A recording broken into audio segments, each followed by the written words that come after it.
Hi, I'm Jeff Provine, and I'm here to talk about point of view. So far in Storycrafting, we've looked at kind of what goes into a story. Characters, plot, setting. And then in episode 5, we talked about how a story is told. Voice, word choice, things like that. Now we're going to dive deeper into who is telling the story, or through whose eyes are we seeing the point of view. Point of view is how we see the story happen. And there are 3 categories of point of view, just like the 3 grammatical persons. First person, I, we. Second person, you, your. Third person, they, them. It's all very elementary stuff. But as we get to storytelling, there's a whole different aspect to it that goes to a lot of depth in showing what the possibilities of each are.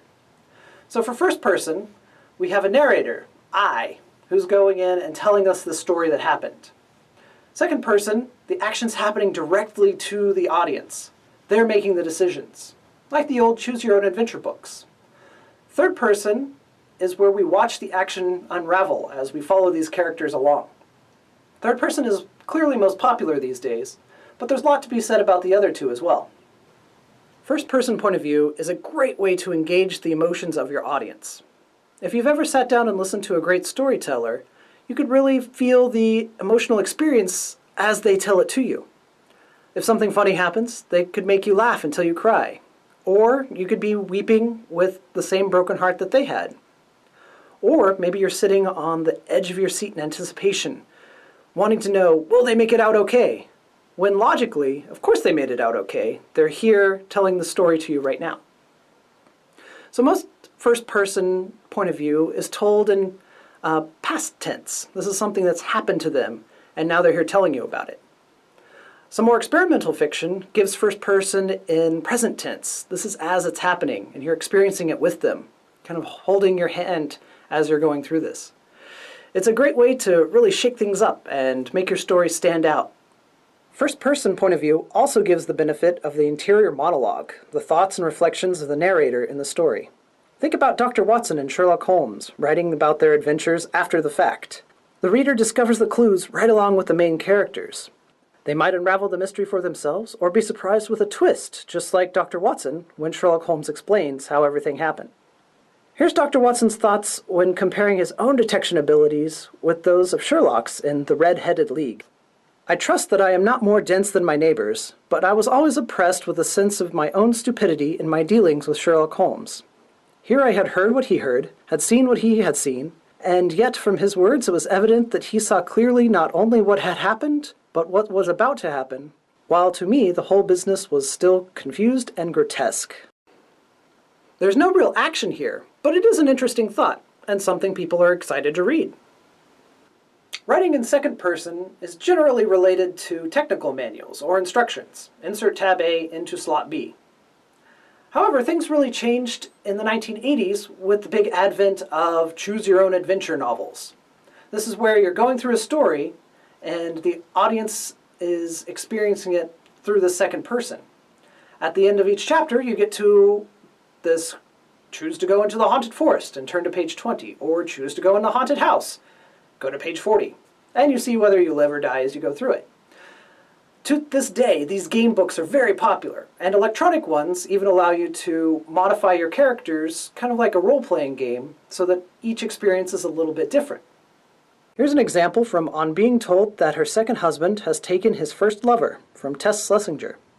B+ for that one, little sister, you tell yourself, wearily, as you stand there hearing the door slam. And you wait there a minute, but he doesn't come back.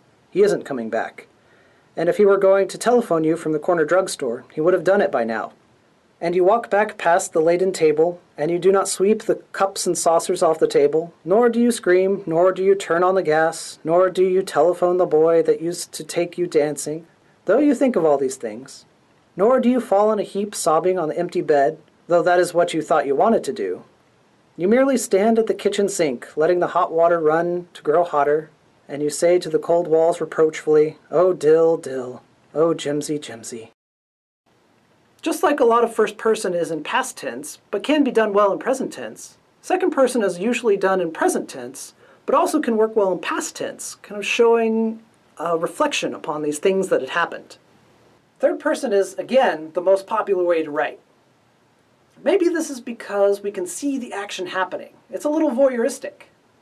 Or maybe it's because there's so many different ways to do it in third person. So we have three different styles of writing. Objective, where everything's to be seen from an outside perspective, or limited third person, which this is where we follow along a singular character, maybe get a touch of their insights. And then omniscient, where we see not only everything happening outside, but also everything happening inside, feeling the feelings of the characters.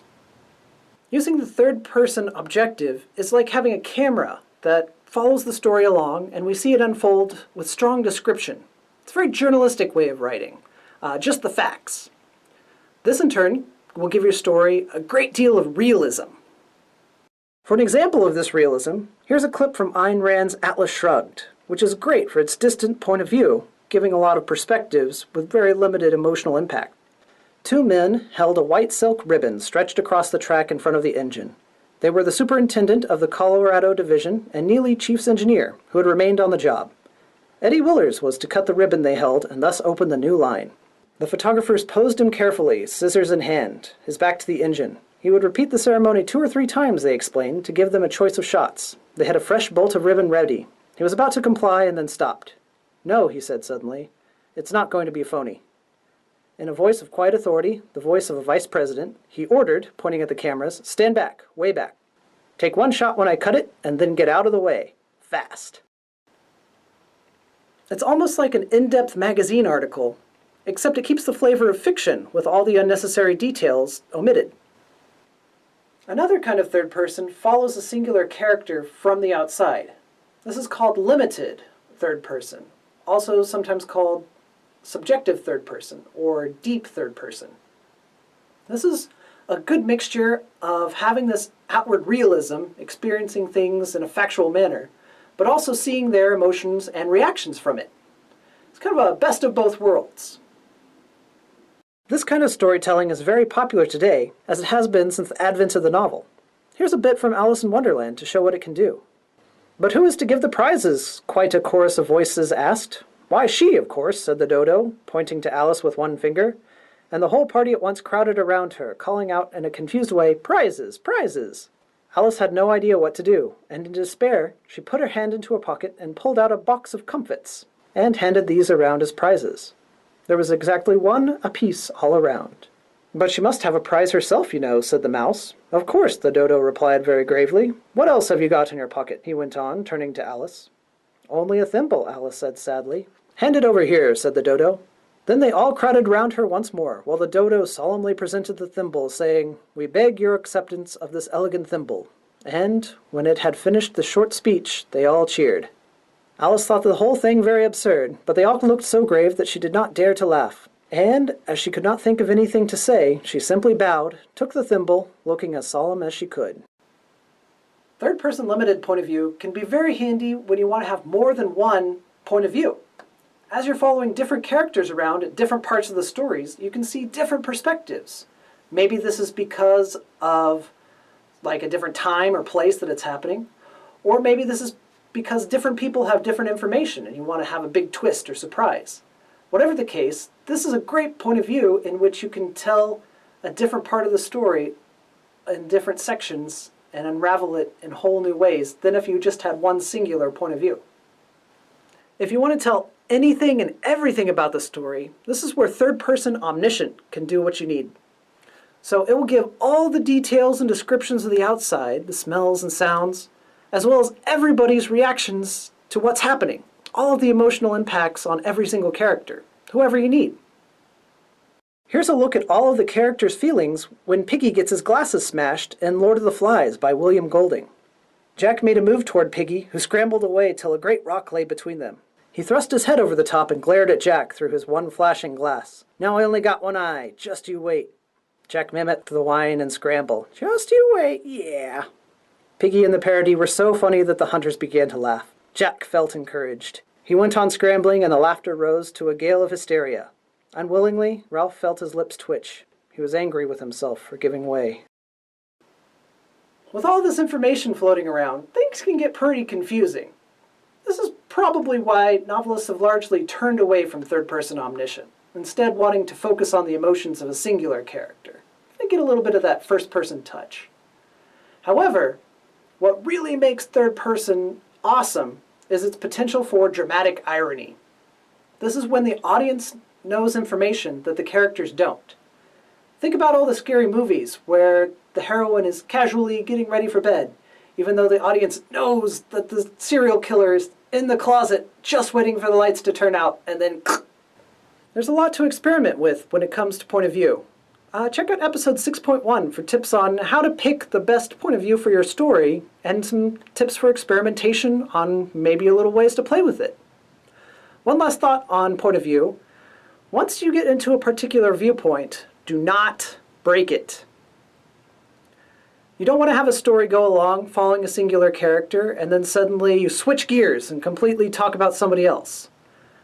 Even in the middle of scenes, you could have dialogue switch around to having another person's reaction. You might really want to show their reaction, but if it's suddenly from their viewpoint, it's going to be really shocking to the reader. They're not going to know who to follow now, and they'll probably be emotionally disengaged.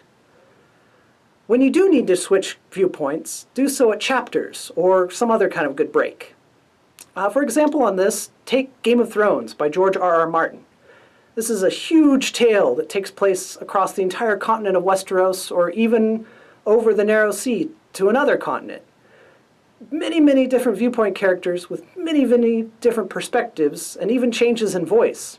This totally could have been a mess, but everything's organized and clarified, and comes out as a really strong and epic tale, made even stronger with all these different unique perspectives showing us different information.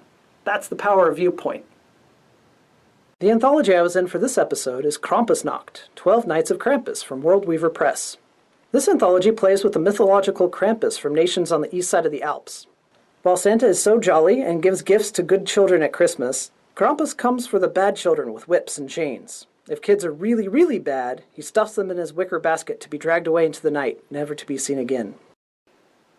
My story is Nothing to Dread, pulling its title from the old Clement Moore poem, A Visit from St. Nicholas.